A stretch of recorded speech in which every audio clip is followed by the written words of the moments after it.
Welcome back into the Lions 24/7 podcast. I am Tyler Donohue. We have a bunch to dive into on the recruiting scene with our good friend Tyler Calvaruso right here in just a moment.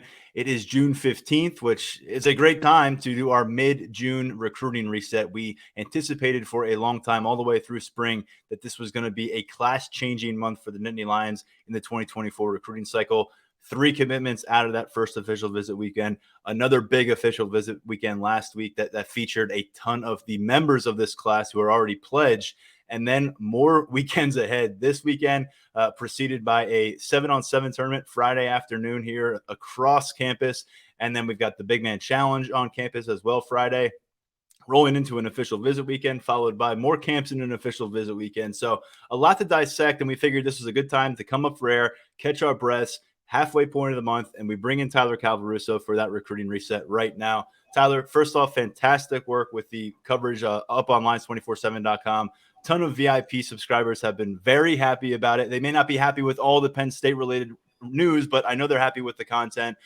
We've crushed it with the VIP promo that we've pushed a lot here on this on the episodes the last few weeks, and top performing among the 24/7 sports network. So first off, big shout out to you on the coverage. But you don't get a chance to relax because we got a lot to dive into for what's ahead this month. But let's start with here. What have the Nittany Lions accomplished, in your opinion, through the first couple of weeks of what we knew was going to be a whirlwind month? I'd say they pretty much laid out the foundation for what we've already known is going to be a bigger class. You got 17 guys on board at this point in the cycle, more going on behind the scenes, more to come sooner rather than later. So I think for what the staff was already looking to add in terms of numbers, they're getting there. And this is a pretty good starting point where you're in the middle of June and you're already approaching 20 when you're already planning on going well over 20 anyway. I think that can be viewed as a success from the staff's perspective. Now, the thing is, they want to add at 2 key positions moving forward. That's wide receiver and the defensive line. When we talk about numbers in this class, it seems like the bulk of the remaining commitments that are going to jump on board, it's going to be either a wide receiver or a defensive lineman, just given the emphasis of what the staff is really focusing on right now. And, just really what the needs are. They need to bulk up the depth chart at those 2 positions, and that is the goal for Marcus Hagans and Deion Barnes. And, we talked about tangible commitments. I think that Hagans and Barnes have done a really good job of laying the groundwork to land those commitments. Barnes is on the board with 1. Hagans is still waiting to crack through with a commitment, but I think he's getting really, really close to doing so. I think he's put Penn State in a really good spot with a lot of its top wide receiver targets. So between the success that we can quantify in terms of commitment numbers and, the progress that Penn State has made with its top targets and the foundation that has been laid with those guys, I would say this has been a pretty successful month. And I think, the building blocks are there for more commitments on the horizon. Let's bring our listeners up to speed, maybe those who aren't always keeping their finger on the pulse of Penn State recruiting. 17 commitments now in the 2024 Nittany Lions recruiting class, and the number 7 class overall nationally, according to 24/7 Sports rankings. And this is a group that grew by 3 coming out of that first official visit weekend, Tyler Calvaruso, as we documented quite a bit last weekend. But just quickly reviewing those 3 pickups, you addressed both sides of the trenches. Derek Plaz, an offensive lineman out of Jacksonville, Florida, Maryland edge rusher, Xavier Gilliam, a guy who's 260 pounds, so I probably shouldn't put him in that edge rusher category, but we've got him there at 24/7 Sports, and we'll call him a defensive lineman for now. And then the highest rated of this trio, you go down once again to Maryland, to Gilman in Baltimore, DeJuan Lane, who's a 4-star safety. What do we make of that group? I won't ask you to dissect them one by one for minutes at a time like we did last week, but obviously that was a haul that turned a lot of heads from official visit weekend number 1. Well, Lane's a high-end talent, just starting with him, 4-star, who wasn't really in love with the whole recruiting process, wasn't a big fan of the fanfare that comes along with recruiting. So he was really quiet, and that made it kind of difficult to get a read on him at times. But he scheduled 1 official visit to Penn State, and that was the only visit that he needed to make up his mind. So that's a pretty big get for Anthony Poindexter on the back end of the secondary. Another really big safety that he could add to the room, hard hitter, really physical, tough kid. So he's got all the intangibles that Penn State is looking for. He won't say a whole lot, but he's going to bring it every Saturday. So that's what the Penn State staff is looking for. And then with the 2 linemen, with Derek Plaz on the offensive side of the ball, versatility is the name of the game with him. Could play guard, could play tackle. Staff likes the frame. Good get for Phil Trotwood. And then on the defensive line with Xavier Gilliam, entering his official visit, which he took on June 2nd, there were questions about where he would be on the board coming out of that visit because it is a very loaded interior defensive line board. There are a lot of intriguing names, a lot of high-ranked names. And, there were legitimate questions about where would Gilliam fall among those names. Wound up falling among the top group, obviously, because the Penn State staff was really excited to welcome him on board as a take. Another really great job by Deion Barnes building a relationship with Gilliam, earning that trust, getting a commitment. So those are the three so far this month. Like I've said, more going on behind the scenes that we're going to be keeping a really close eye on moving forward as the Nittany Lions are trending with a lot of their top guys. But I think landing those three first official visit weekend was about the best start Penn State could have asked for to the month. In just a moment, we're going to get to some players who are maybe trending toward joining this class, which could grow in a hurry here as the summer progresses. But I want to circle back really quickly to one of those pickups from early June, because while we have so much focus on spots like wide receiver and defensive line right now, there's not as much of an emphasis on the offensive lineman. And that's a great thing if you're Phil Troutwine. It means you've done a lot of your work. You've already accomplished a lot of what you need to. You're working your way towards signing day in a good spot. But quickly reviewing that group, you added Plaz from Florida. You have Cooper Cousins, Donovan Harbor, both top 24/7 prospects. You've also got Garrett Sexton on board out of Wisconsin. He's a 4-star prospect. And you've got Caleb Brewer, who we've seen working out with the offensive line staff the last couple of weeks during the camp scene. We're still waiting to see where his ultimate destination is. And then you go down to big old 6'7" tackle Egan Boyer out of North Carolina. Him and Sexton have those huge long frames at the tackle position. So as we work our way through that group, what's left for Phil Troutwine, who's been operating at a very high level and turning the culture around in that room?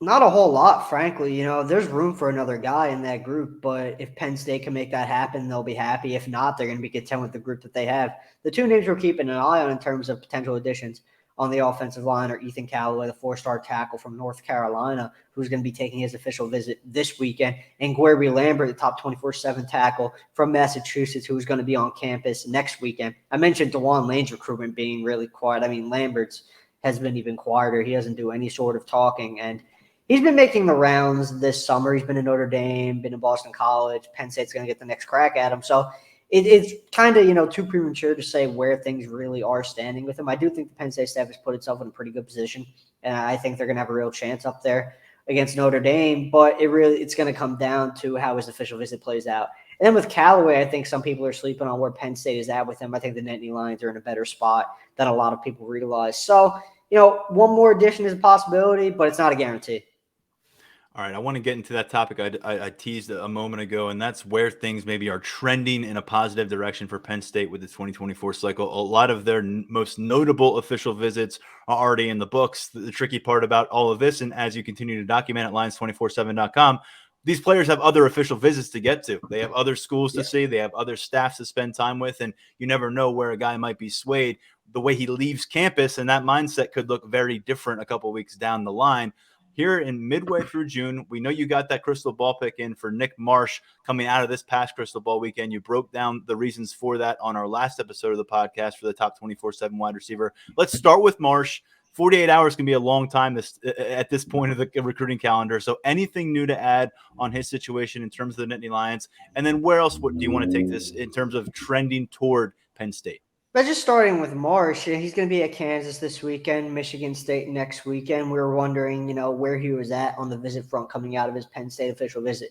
Given how well things went, would he continue making visits? The answer to that is yes. So it's going to be Kansas and then Michigan State. I'll just circle back to Michigan State. We've been saying it for a while that could be a potential swing visit in Marsh's recruitment, just given the fact that he was committed to the Spartans, got a good relationship with the staff out there. So there is it's not a certainty by any stretch, but Penn State has the edge right now, and that's kind of been the case. It's been trending that way for a little bit.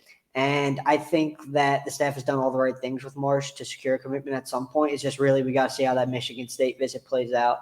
Now, in terms of other guys trending towards the Nittany Lions, they're in a really good spot with Peter Gonzalez, who's going to be on campus for an official visit this weekend. Two guys who visited last weekend, 4-star safety Vabu Torre from Irvington, New Jersey, and then the in-state edge rusher, the 4-star Malachi Williams from Monsignor Bonner. There we go. Slipped my mind for a second. But just starting with Torre, I think the staff has put it, Penn State, another situation where it led going into the official visit. It was strengthened in that regard coming out of the visit. Penn State's in a really good spot there with Torrey. We could see that one wrap sooner rather than later. We'll be keeping an eye on it. And then with Williams, he's going to complete his official visit schedule, as we touched on Tuesday. Going to be at Pittsburgh, going to be at Syracuse, but Penn State's going to be tough to beat moving forward. So those are three guys I would really pinpoint as trending towards Penn State the hardest right now. Josiah Brown is going to be on campus this weekend, top 24/7 athlete. Penn State's liking him as a wideout. They're in a good spot with him, but Rutgers is right there as well, and the Scarlet Knights are a real contender. I mean, there was a point early in his recruitment where he almost committed to Rutgers, so there's a real affinity for the staff in Piscataway, so you cannot discount the Scarlet Knights there. And, I mean, Georgia is also lurking with Brown as well. They're going to get him on campus for an official visit next weekend after he makes it to Penn State this weekend. So that's one to keep an eye on. Dre Hawkins, another top 24/7 wideout. He's down at IMG Academy in Florida, going to be on campus June 23rd for his official, closing in on a commitment shortly after that. Penn State's in a really good spot. Still ongoing discussions regarding, is there going to be a spot for him in this class at the end of the day? It seems to be still a pretty split opinion. So we're going to have to see where those conversations take the Penn State staff. DeAndre Cook, another guy is going to be on campus this weekend. Penn State's in a pretty good spot for defensive lineman out of Washington, D.C. He's been steadily moving up the board, so, maybe things move quickly there this weekend once he's in town. You're in a good spot with Monta Waller, the 5-star edge. I'll go on. Well, no, you go on because you have a lot of names here. I mean, you're going to get people's hopes up. That's like what 30. We're up to 32 commitments because you're promising that all these guys are going to end up in Penn State. 100%. I'm expecting. I'm just saying, be careful, be careful. But you're obviously putting a lot of names, and I meant, as you said, as you promised earlier, a lot of defensive linemen involved. One that I didn't hear about is Liam Andrews. I know we're trying to get a better feel for his outlook moving forward with other official visits, but we know Penn State made a strong impression in a series of strong impressions as he continues to return to campus. Defensive line is now the focus with him. It's been a fascinating turn of events because last summer we were singing his praises as an offensive line prospect of the 4-star variety when he was here at camp. They still want him. It's just in a different role. Where do we make his recruitment? Because this is a guy who's right there in the fringe of being a top 100 overall prospect. I don't know if people realize that the lineman out of New England has really been on the rise. I think he will be a top 100 prospect when it's all said and done. I think he's got that kind of ceiling. And there are a lot of people at Penn State who feel that he has the makings of a potentially elite interior defensive lineman, which is pretty crazy considering at this time last year, me and you were sitting here talking about his performance at the Whiteout camp as an offensive lineman and how he was bonding with Cooper Cousins, Alex Birchmeyer, Javen Williams, all those guys. Look like his future is going to be on the O-line. I even said for a while that when we started surfacing that he was going to be more of a defensive line focused kind of guy, I even said here that I thought, his potential might be best suited on the O-line. But, I mean, he's really, really come along to the defensive line recruit. And he's up there with the nation's best at this point, I would say. So Penn State has prioritized that. That's been well received by Andrews. Right now, it's seeming like, it's going to come down to Penn State and Wisconsin because word is Andrews won't be making it to Florida for his official visit this weekend, which kind of stands out as a little bit of a surprise to me because we had been hearing really for weeks now that Florida visit was one to keep an eye on for Andrews. So for it to get scrapped is, I think, potentially pretty telling about the job Penn State and Wisconsin has done with Andrews on these first two official visits of the month. Tight race between the pair of Big Ten programs, it's looking like, but Penn State has longevity in this situation. Really good relationship with the staff. I know it's not really his focus right now, but the relationship with Phil Trotwine is really good. The relationship with defensive line coach Deion Barnes has become really good. Just overall staff, he just likes what Penn State has to offer. So I'd say the Nittany Lions are in a pretty solid spot there right now. But again, we talk about all these guys that they're in a good spot with. It needs to be said, they're not going to close on all these guys at the end of the day. A lot of these guys are going to take official visits elsewhere, and they're going to get swept away by other factors at other schools. That's just the way recruiting goes. And while Penn State has put itself in a good position with a lot of these guys, now they got to close. And, when it comes to closing, that's obviously the most important thing in recruiting. But sometimes it's taken out of your hands once these kids get off campus. They get somewhere else and, the cards fall how they may. But the Penn State staff has definitely done a good job of putting itself in a position to make a move with a lot of its top targets. I mean, look how many names I just rattled off. A lot. And if it does come down to Wisconsin versus Penn State for the services of Liam Andrews, as you said, a guy who's probably going to be a top 100 prospect. If there was ever any recruiting cycle that you want Penn State going head to head against Wisconsin, it feels like it's the 2024 cycle. They've been eating their lunch money of late on the recruiting trail with the way they've assembled this group. Tyler, I want to get into the kind of the the flip end of that, which is recruits that over the past couple of weeks, as June has developed, as Penn State has made some moves, as other recruits have made some moves, and the target board has adjusted accordingly, which prospects that maybe we were talking about coming out of the spring are now trending away from Happy Valley? Now, Ty Helton was a offensive lineman who made an official visit to Penn State during the first weekend of June. I would say he's trending away at this point, and mainly, because there's a numbers crunch on Penn State's offensive line. It just seems like there's not really going to be a spot for him in this class, and I think that has been recognized, and he's trending towards staying in Florida at this point. Brian Robinson, top 24/7 edge rusher, who just took an official visit, just came off campus. We're waiting to get a little bit more feedback on that visit to see how things went. But I've been here in Kentucky for a while with Robinson. I think the staff there has done pretty good work with the Ohio native. David Poly, the in-state defensive tackle, Michigan has done an excellent job with him. And USC is coming on pretty strong now as well. And, there's a possibility that with Poly making it out there for an official visit, they got the Polynesian ties, West Coast program. He grew up in a USC family, so that's a new element of intrigue in that recruitment. Penn State, it likes Poly. It definitely would welcome him into the class at this point, but there was a time where, he wasn't as high on the board as some other guys, and maybe that allowed a program like Michigan to kind of swoop in, solidify maybe a little bit stronger of a relationship, as more of a priority target for a longer duration. But Penn State staff, Poly said it to Brian Doan when those two caught up last night. Penn State staff, Penn State feels like home to him. The staff has done a really good job of making Happy Valley feel like home. And I definitely think there is some intrigue in staying a little bit close to home. But I've had my crystal ball in Michigan since May 25th, and I still feel pretty good about it. So those are the guys I would say, that stand out to me in regards to the ones trending away.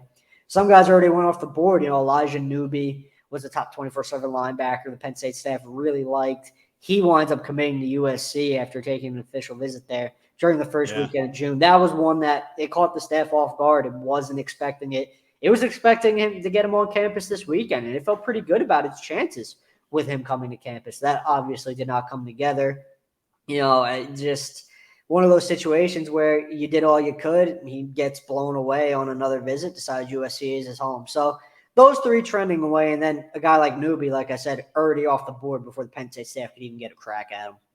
I'll just say this about Newby. I think USC is going to be very good this year, so it's going to be hard to maybe pry anyone away. Yeah. But maybe the long distance thing starts to settle in as the months go by. We see you guys commit after an official visit, and then you remember how much effort is required to actually be face to face with mom and dad while you're out on a college campus across the country. That, and by the way, you got Luke Reynolds, who's quite the talker, and he'll be spending a lot of time with Newby up there as teammates at Cheshire Academy. So, you've got some extension of the staff there with Newby. But yeah, the USC commitment, that was a really interesting time, and it felt like a situation where a guy who was ascending into his recruitment might kind of enjoy that process for a little while longer instead of shutting it down. Let's look at the offensive board right now, because you mentioned a few names right there and maybe trending in the right direction. Wide receiver is a big one with Peter Gonzalez coming to town and Nick Marsh just in town. This is an area where wide receiver is going to be the focal point on offense. But before we get into you resetting the board, I want to know what way the wind is blowing right now at the quarterback position. They've got an Elite 11 finalist on board, committed, in Ethan Grunkemeyer. He'll be enrolling in January. He's all Nittany Lions, but for a long time now, we've discussed the possibility of a second quarterback in this class. They're coming off the board. Miles O'Neill now heading elsewhere, and we're starting to see an adjustment in the quarterback board nationally. Where's Penn State right now in potentially adding a pair of passers versus just going solo with Grunkemeyer? I think it's going to be a one quarterback class at this point. They've welcomed some 2024 quarterbacks to campus to camp and work out for the staff and throw for Mike Erches. But look, they're not going to force the issue in taking a second quarterback. And it's something that they had desired. It was definitely something on the staff's radar, but there was never a conversation where, hey, we need to take two quarterbacks this cycle. They're not going to force the issue. They love Ethan Grunkemeyer. They're really excited about his potential. They feel that was a really, really good early eval there, getting out to see him to throw, really when he only held a pair of Big Ten offers. Majority of his offers were either from Group of Five programs or Ivy League schools. So Penn State was a little bit ahead of the curve in that regard. They're really pleased with what they've seen out of Grunkemeyer. And it looks like he's holding his own at the Elite 11 as we speak. So, the stock just keeps going up for him. But O'Neill, A&M, maybe that's one the Penn State staff continues to work. But if it's a one quarterback class, it's a one quarterback class. I don't think there's any real reason for concern surrounding that if it winds up not being two. I know the Penn State staff isn't concerned if it doesn't wind up being two. So right now, my money's on it being a one quarterback class, and that's going to be Ethan Grunkemeyer. This will be James Franklin's 11th recruiting class as the Penn State head coach. Of course, he had about a month to assemble his first recruiting class, but 3 times during that span, he has signed a multi-quarterback class. The most recent, of course, Drew Aller, Bo Perbula. They're sophomores now. You've got Jackson Smolik as a freshman. He should be destined for a red shirt. Those are the only 3 scholarship quarterbacks right now. That's lighter than you'd want on a roster, but in modern college football, maybe that's getting to be par for the course. You used to really want 4. Normally you probably have 5, and it's a rarity at this point. You think, okay, that's good. You get Grunkemeyer in the fold next year. You're looking at 4 scholarship quarterbacks, but nothing's promised with quarterbacks keeping their feet on the ground on college campuses these days. So something to monitor. We'll keep an eye on that. But I wanted to get that out of the way. Where are we with the offensive board reset? You had a great VIP piece up a couple of days ago at Lions247.com. What are the kind of headline bullet points from that after putting it together? I think it's just really a matter of the importance of adding at wide receiver and closing on its top targets. A lot of the offensive class is already set. We just touched on quarterback. They're set at running back with Quentin Martin and Corey Smith. Tight end, they have Luke Reynolds, who's now a top 100 recruit. And they're taking another swing at Carter Nelson, a top 100 tight end from Nebraska. He's going to be on campus for an official visit this weekend. But it might be one of those recruitments where the visit either goes really well and Penn State's right in that race, or it kind of doesn't really do anything for him. And we never discuss Carter Nelson again. Georgia's put itself in a good spot. Notre Dame has put itself in a good spot. So Penn State definitely has some ground to make up. And if they swing and miss on that, it kind of is what it is, just because of the prospect that Reynolds is and how high the staff is on him. And then at offensive line, we just touched on it. There's really only one spot left at this point in the cycle. So a lot of this class offensively, it's already done. I mean, they've already done a lot of work and sealed the deal with a lot of their top guys. So the majority of the movement that we see for the remainder of the cycle, well, yes, there will be a lot of movement at wide receiver. Bulk of it's going to be on the defensive side of the ball, and the bulk of it's going to be on the defensive line.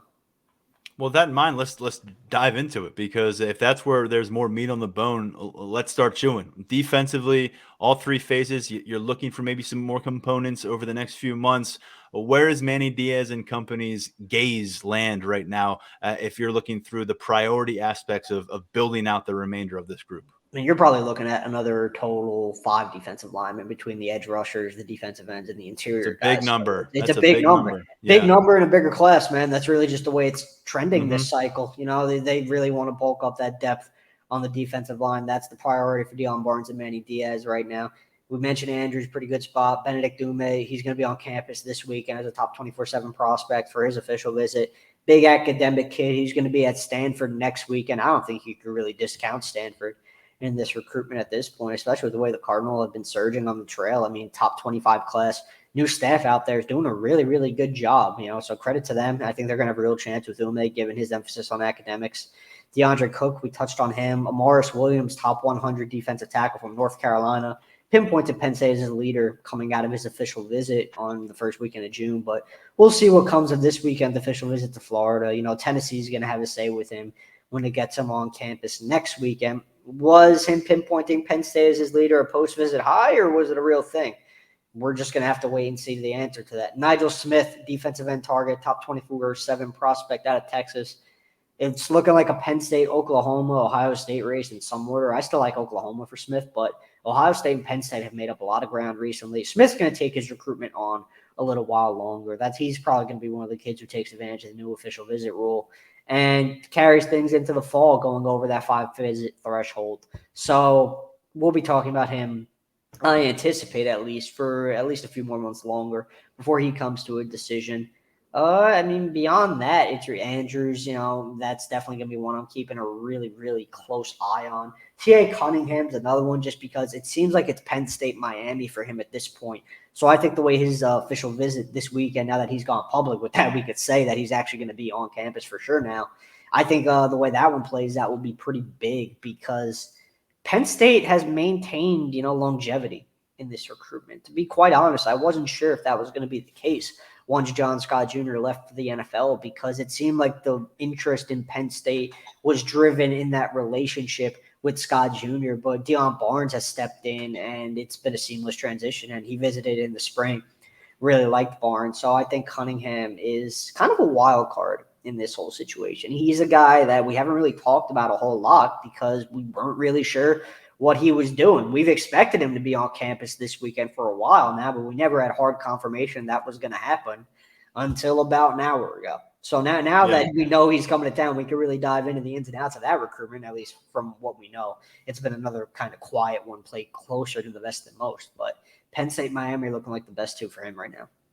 T.A. Cunningham, one of the premier defensive line prospects in the state of Florida, out of Miami Central High School, 6'5", 265 pounds, and you're discussing somebody who has 60+ offers, is wanted by the local school, and yet 48 hours in Happy Valley, we've seen it play out, folks, before with South Florida priority prospects, and you just, if he gets on this plane and it lands in State College and they get this visit in, all bets are off in a situation like this. The hard part is actually getting those feet on the ground and getting that kind of getting to that phase where you actually accomplish the goal of getting the official visit in the books.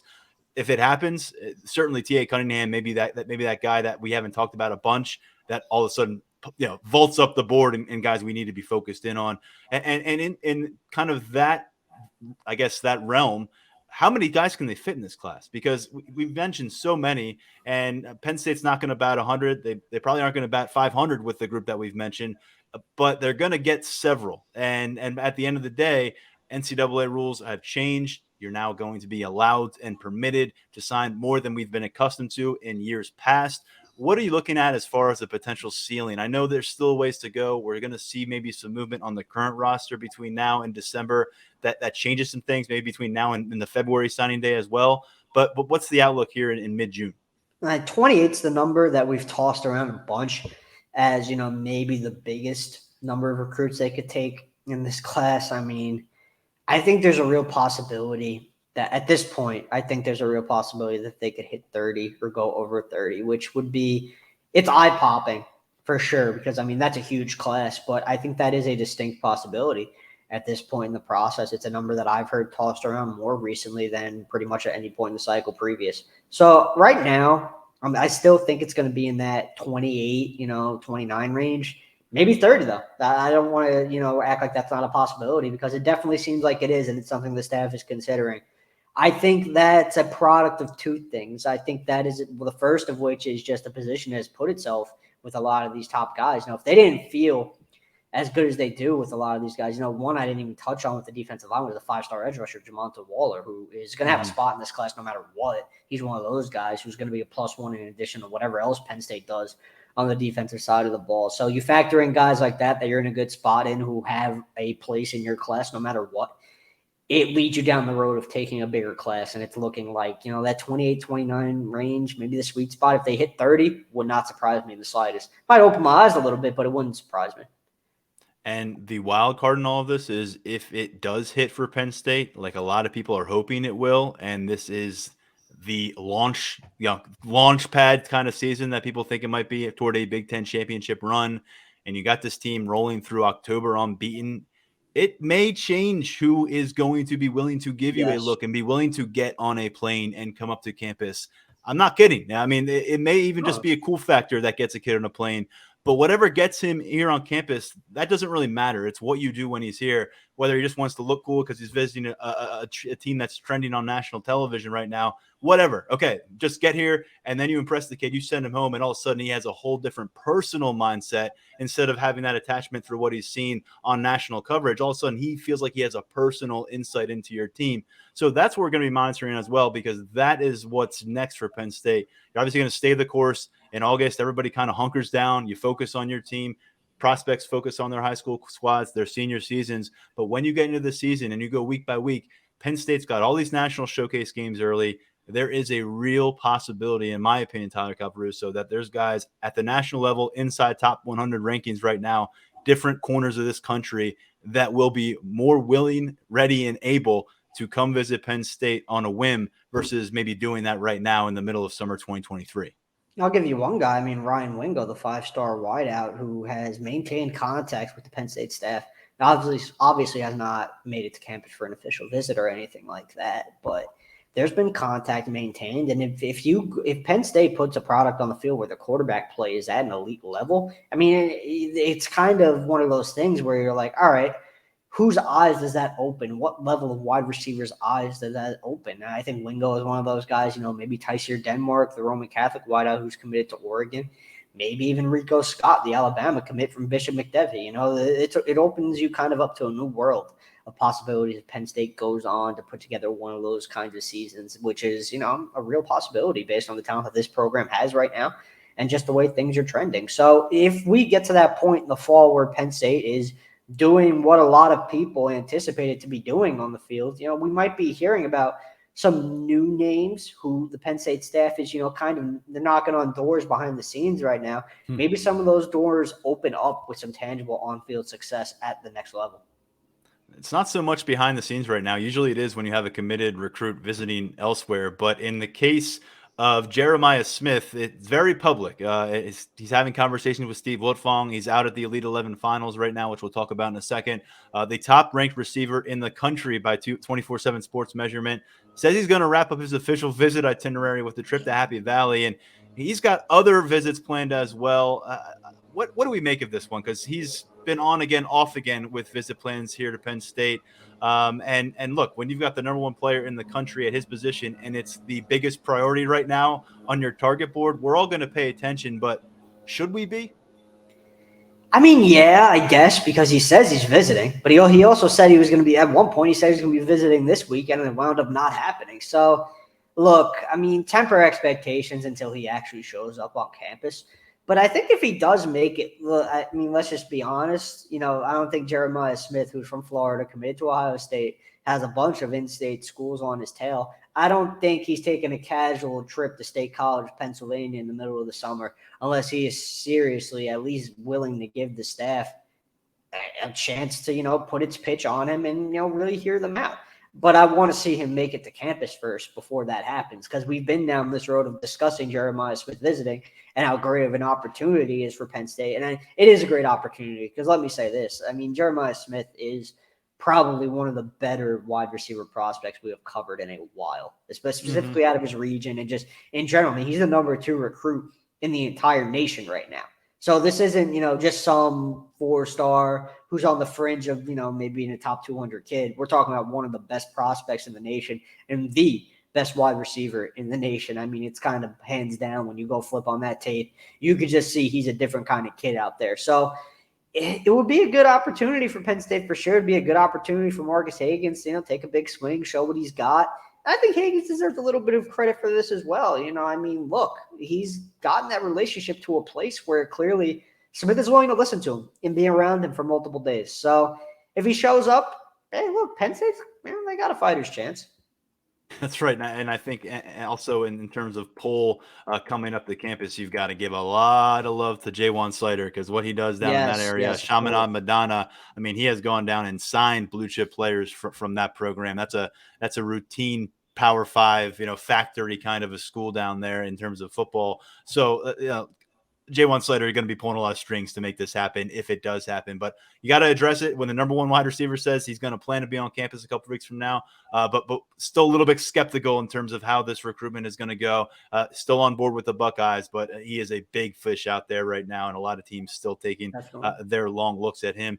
Tyler, let's look ahead, because we've got this weekend to get to, and you'll be here. Yep. Daniel, myself, Mark Brennan, Grace Brennan, all on the field for the Big Man Challenge, for the 7-on-7 tournament. It's the first of 2 7-on-7 tournaments here at Penn State football. We're going to be watching high school teams bring their squads from all across the region, some teams traveling quite far. And each year it gives us a chance to check in on some targets, some commits, and also learn about some of those rising sophomores, rising juniors, even some of those guys on the rise as seniors that we need to be paying more attention to. Tyler, this is maybe my favorite on-campus prospect event of the year, because it covers so much ground. You can walk over at Haluba Hall and watch all these offensive and defensive linemen going about their business, going through their drill work, getting one-on-ones. And then you can walk over to the intramural fields and see really premier talent from across the prep landscape here in the Northeast and Mid-Atlantic battling it out. I love this event. I'm excited to cover it again. I'm glad you'll be with us. And what do you want to toss in about Friday? Because I know you have a preview coming for it here on a Thursday night. Yeah, we're going to have a preview going up on that tonight. I'm really excited about this, man. I mean, we've got a loaded field coming to town. There's going to be a lot of talent scattered across campus tomorrow, and I'm really excited about it, man. I mean, just you got the local programs, you got some really high-end programs from the DMV. Good Council is going to be there. They're always loaded with talent. DeMatha is going to be there. Gonzaga from DC is going to be there. So, I mean, just the list goes on and on. I mean, even down, we got a Monarch High from Florida coming up, and they've got some dudes in the 2025 and 2026 classes. So, I mean, it goes beyond the Northeast region at this point for this weekend. We got some intriguing names from Florida coming up. So, we're going to have a full preview on the site, but I'm really excited to see a lot of the in-state talent. Taquay Hayes, he's a 25 running back from Aliquippa. We're going to have to see where he falls on the board when things are all said and done because they already have Keandre Barker on board. So, there's only room for probably another back in that 2025 haul. Where does Hayes fall? We'll see. I mean, Imhotep from Philly is going to have a lot of high-end guys. Kenny Wolesley's going to be in town at 2024 commit. Anthony He was Speckett, great there last year. I mean, Wosley stamped himself last summer Yeah, at he this was camp, great. in my opinion. Of course, now he's in the Penn State class. He's a 4-star composite guy, but he went out there and balled out against the other team's top receiver game by game by game, and he was a dog. Yeah, I mean, look, that's a good. I'm glad you said that because it's a lot. This 7-on-7 tournament's really an opportunity for a lot of guys to either solidify themselves on Penn State's board or move up the board. I think Mosley was one of those guys last summer who solidified or disappear from it. Or that is also very true. Yeah. That's a great point because we always like to talk about how kids fare well and they really boost their stock, but sometimes it happens where a kid maybe isn't as impressive as you thought he'd be, or he has a bad day and it kind of changes your perception of him. That's all part of the game as well. For the kids' sake, you hope they go out there, they ball out, and they do what they got to do to help themselves land, whether it be at Penn State or catch the eye of another program. But, some guys, that's just the way it's going to go. They're going to fall down the board as well. But, man, I mean, 49 schools we're looking at, DMV, Northeast. It's going to be a fun afternoon. Yeah, I was going to say bring the sunscreen, but you might want to bring a raincoat. I don't know. Yeah. I haven't checked the weather forecast in the last few minutes. But when we look at this event, just the fond memory of mine, the first 7-on-7 event I covered here at Penn State, a young man by the name of Micah Parsons led Harrisburg High School to the 7-on-7 championship. And he was in between his Penn State commitments. So there was an awkwardness in the air about this. I mean, we're talking about a guy who Ohio State, he was still going to be visiting them. He still had Alabama. He had Nebraska visits ahead. There was a lot going on in his recruitment, but he came to town. He played cornerback. He played wide receiver. He was obviously playing some linebacker, and he led his team there. James Franklin handed him that MVP trophy, and obviously we saw him end up back on campus as an All-American down the road. And I'm just thinking about some of the big man challenge memories a few years back. Olu Fashanu, a guy who was a 3-star in the rankings, and then we saw what he was doing in the Big Man Challenge. I think he took MVP the summer before his senior season at Gonzaga High School down in the D.C. area. And, wow, you saw the makings of the athletic specimen. Were we projecting he was going to be a top 10 prospect in the NFL draft? No, but you realize that Penn State did have a lot of tools that you're looking for in a prototypical left tackle kind of prospect. And there he is within a couple of years with the program being billed as this kind of franchise left tackle. And Landon Tengwall, before he even took a rep at the high school level prior to his freshman season, he was created a lot of stir around campus. He ended up getting a Maryland offer before his freshman year from then Maryland offensive line coach Tyler Bowen, who ended up on Penn State staff later. So there's a lot of fun stuff that I, just looking back year to year, I'm sure I've forgotten way too many items from the last several editions of this, but always excited to see what's next. And we'll be keeping a close eye on it. Video, photos, notes, quotes, context, everything coming from these events on Friday over at lines247.com for our VIP subscribers. Really excited to get back on the field. But Tyler Calvaruso, of course, along the way, we're going to see official visitors make their way to campus. And it's kind of funny every single year on these Fridays, we're out there, we're covering the things. We're getting sweaty as the day's going on. And we see the coaches, cool, casual in their golf carts, riding around, showing the prospects a good time, their parents, and you've got official visitors on campus. And it's a cool kind of a mix of, scouting for the future and then recruiting directly for the present. What do we need to know about this official visit weekend that gets underway Friday? We've already touched on, I think, pretty much every name who's going to be making it to campus this weekend. I think it could be another productive weekend for Penn State, whether it be, in the form of commitments or, maybe groundwork being laid for some future success in the coming weeks and months. I think two names to keep an eye on are Pierre Gonzalez. DeAndre Cook's definitely one to keep an eye on. Really interested to see what's going to play out with Benedict Dume, because part of that pitch from the staff is going to be, look, this is a place you could really thrive academically while playing some big-time college football. So that's a pretty interesting element of this weekend. Making a good impression on Josiah Brown before he makes it to Georgia, that'd be really key for Penn State's pursuit of him.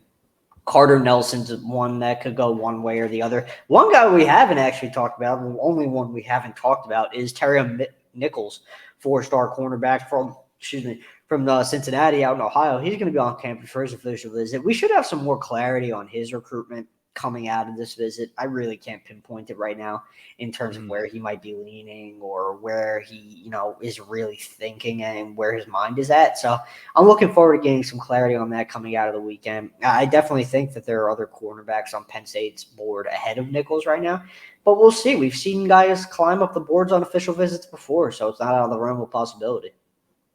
All right, Tyler. Before we get to our mailbag, which we have one of those, and we've appreciated the submissions over at lines247.com on our message board. There's a thread pinned up top there. We'll get to that mailbag in just a moment. But Elite 11 finals, day 2, I don't know if they started action yet out there on the West Coast. It's about 2:30 here on the East Coast. But another big day. Day 1 was yesterday, Wednesday. They're going to go through Friday.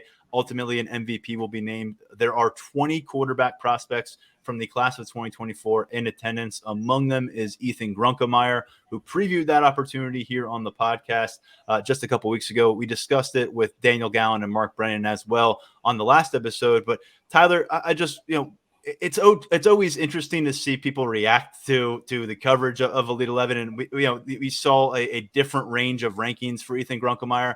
I think what stands out to me coming off of day 1 is the velocity fits in with the elite group. And that's always what I'm curious about. I've gotten a chance to cover, I think, 4 of these finals in the past. I know I've mentioned it a bunch here on the podcast before, but one thing that you can pick up in day 1 right away is who brought the velocity, who really has it. Because look, you can stand out, you can look beautiful on a huddle film if you're a quarterback.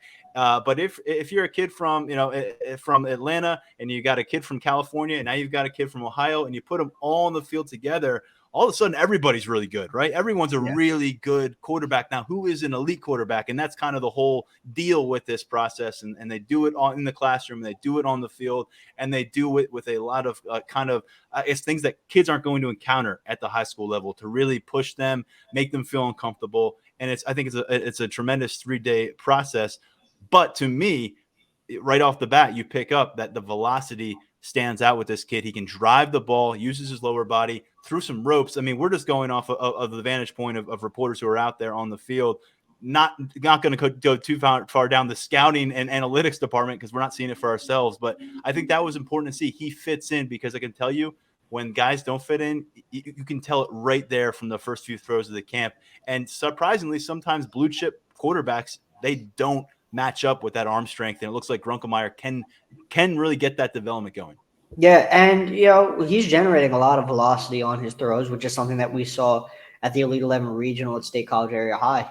So we've seen him fit in and look the part among some pretty high level quarterbacks. Ryan Puglisi, the Georgia commit, was at that Elite 11 regional, and he went toe to toe with Grunkemeyer. Dante Reno, who is an Elite 11 finalist in California right now, he was at that regional, and he went toe-to-toe with Grunkemeyer, and Grunkemeyer held his own among all of those guys. This is something that we've seen of him in person previously. So it's not really about just looking the part for him. He's consistently gone out there and done it. He doesn't just look like a high-level Division I quarterback. He's been throwing like one on the camp circuit, and that's continuing, it looks like, out in California. So I think at this point, this is a second straight year where I know at this time last year, Marcus Stokes was still Penn State's 2023 quarterback commit, and Jackson Smolik wasn't really on the radar yet. But, he took second in that rail shot challenge that they do at the Elite 11 last year, and Grunkemeyer happened to take second place last night. So, it's second straight year of 2 of Penn State's quarterbacks going out and faring really, really well at this event and placing themselves right among the nation's elite in that regard. So, look, if you're a Penn State fan, I mean, and you're excited about Grunkemeyer, I'll tell you what, based on what I've seen out of him in person, granted it was just one afternoon, but from what I've seen out of him in person and for what he's doing out in California right now, if you're a Penn State fan, I think you've got every reason to be excited about his arm and his upside. Something that happened though last year, and it happens every year, is a guy can make noise day one, like Marcus Stokes did. There was a lot of buzz out of him, and then didn't really hear much about him the next 48 hours of Elite 11 finals. It happens every single year. Sometimes, I mean, you got to realize like some of these quarterbacks don't ball out day one because they may have just had a 10-hour flight or 10-hour travel day after 3 hours of sleep. They're on a different coast, and you hand them a football and say, throw to this stranger on a foreign field. Takes a couple of maybe takes the day two to get in a groove for some guys, where some come out firing on all cylinders, look fantastic, and then they get fatigued or they got a little more of a spotlight on them and they feel that spotlight, and then they approach it differently on day two and day three. So I want to see if Grunkemeyer has the staying power. I think there was clearly a consensus among the reporters that are covering this event that he belongs in the upper half of this group right now, and that's a good place to start. And what gives me kind of the optimism that he's going to build off that, and I know the way the Elite 11 staff operates when they gather in the evening and they go through things and they dissect things, they talk about a lot of stuff that we don't see happening on the field. And part of it, I think Grunkemeyer is going to kill it in the classroom. I think he's really well prepared for that dynamic of what they're going to throw your way. And so I know there's always some questions about when they release the eventual Elite 11. There's 20 guys. There's 11 that are going to make the cut. They'll be an MVP. And sometimes based on arm talent, there's like, wow, how did this guy not make it inside the top 11? Or how did he make it in the top 11? That's where you got to fill in some of that gray area with what the Elite 11 staff is putting these guys through and trying to make them realize day to day, week to week, when you're in a Power 5 program and you're the guy with the keys to the offense, this is the tasks that are going to be put in front of you. And that's really a big part of what they try to hammer down to these guys over the 72 hours out there in Southern California. Coverage is going to continue from 247sports.com. A lot of that coming your way. We also want to note that Luke Reynolds is out there. I had a story up on Thursday.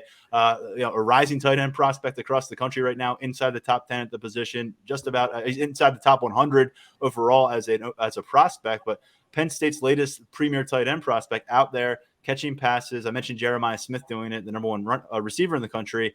It's an opportunity for Reynolds to really get accustomed to throwing pitch and catch a little bit with Ethan Grunkemeyer. They did it in State College at that regional a few weeks ago. They were together in State College this past weekend when all those official visits took place, and they'll be together for a long time in State College when they enroll in January. So anytime you get them on the field working among the best in the country, it's going to be beneficial to both of them. So a couple things to stay tuned from our coverage, both Reynolds and Grunkemeyer out there in Los Angeles here through Friday. Let's finish up with that mailbag, as I promised, Tyler Calvaruso, and it takes us back into the subject of official visits.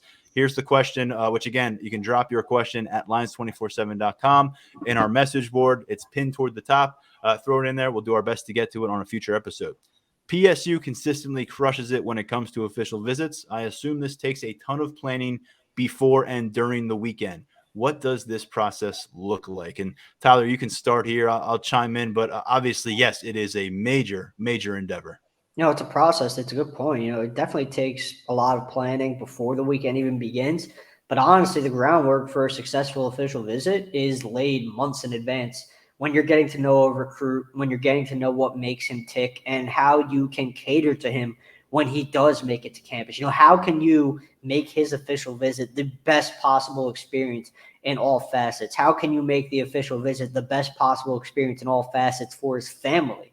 That is a point of emphasis from the support staff, not only the on-field coaching staff, but the support staff are honestly the real rock stars when it comes to getting this stuff set up. The Andy Franks, the Kenny Sanders, Khalil Ahmads, all those guys, everyone behind the scenes, the on-campus recruiting coordinators who coordinate everything. It's a lot of work that goes into all of this. And I think Penn State has the preparation part of it down to a T. I think that's why you see the staff do so well on official visits and, kind of move the needle with so many guys. It's not a coincidence that we're out here reporting after pretty much official visit how Penn State helped itself. It's rare that Penn State hosts an official visit and it does something where it's either detrimental or it doesn't move the needle with the kid. They're just that good when these kids are on campus. It's credit to the staff. It's credit to the support staff.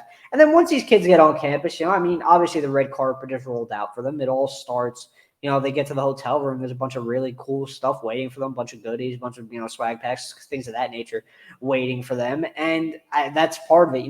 That was one thing with Amaris Williams. He was greeted very nicely, and that kind of, that got the ball rolling in the right direction for Penn State once he arrived on campus. He was very impressed with the presentation in that regard. Then you have the actual presentation from James Franklin that tends to either move recruits or their families in a pretty positive way. We saw that with Kavion Keys in 2023. I mean, he said he was pretty much brought to tears by the presentation Penn State laid out during his official visit. So that speaks to how meaningful that could be.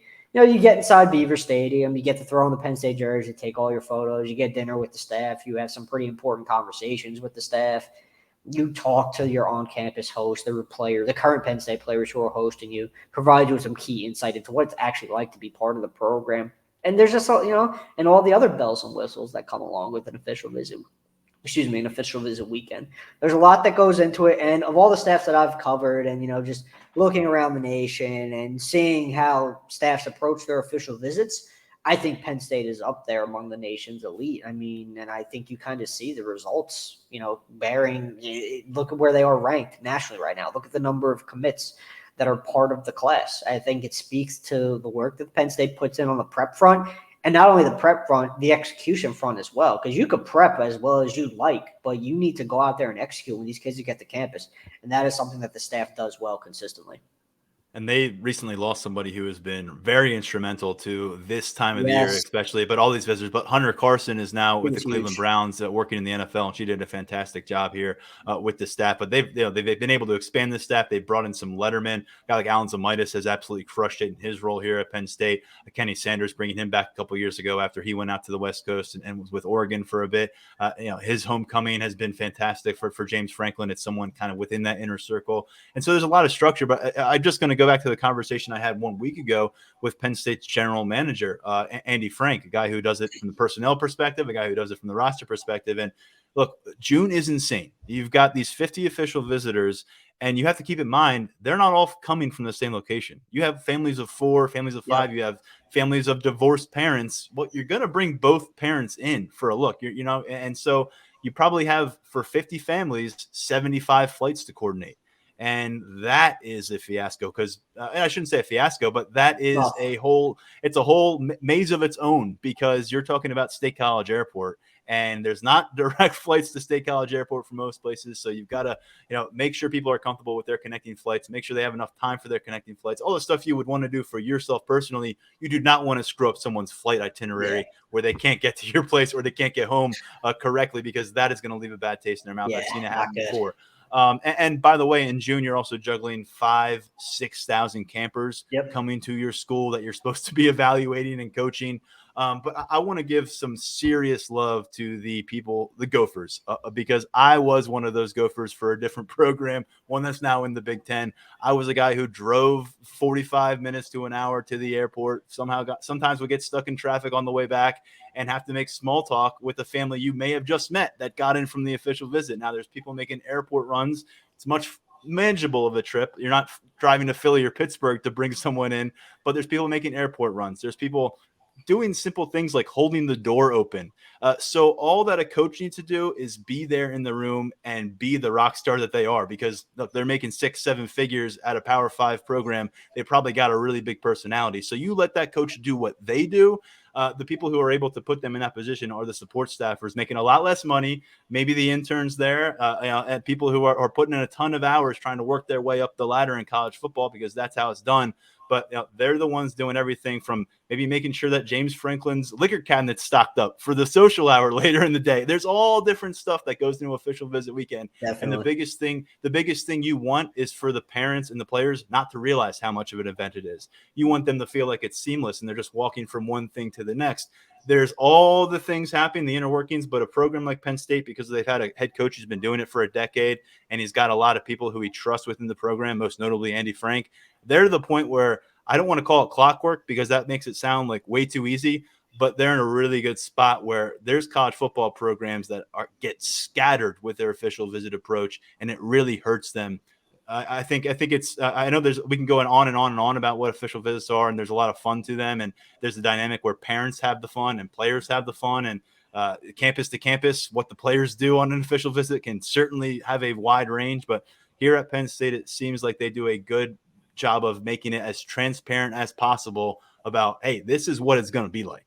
There's going to be some beautiful moments on official visits where the food's awesome, and there's going to be some praising and all that stuff that's not going to sustain when you get to campus. But I think they do a good job of peeling back the curtain on what your day-to-day, not only your expectations are going to be from the staff, but what your opportunities are going to be, what you want to seek as a student athlete at a very large international scale university like Penn State. So there's a long answer from both of us, I think, to bring this one up, but it's a timely one because we're right in the middle of the biggest official visit month. And it's weird because back when I was working in the other side of this industry, all the official visit weekends, the biggest ones were either right after the season into the winter, or they were during the season coordinated with your biggest game weekends. You don't really see game weekends, especially at Penn State, being utilized like that. It's happening in the summer. So it's a totally different kind of landscape. And I think it really gives you a better opportunity to just go all in on these weekends rather than making them kind of part of the spectacle. They are the spectacle. Yeah. And we talk about how do you make a guy feel like a priority when he's among this other big group of visitors with their families. And you mentioned it, these guys get paid the big bucks for a reason. They have these big personalities. They know what it takes to close, right? That's why they are in the positions that they are in.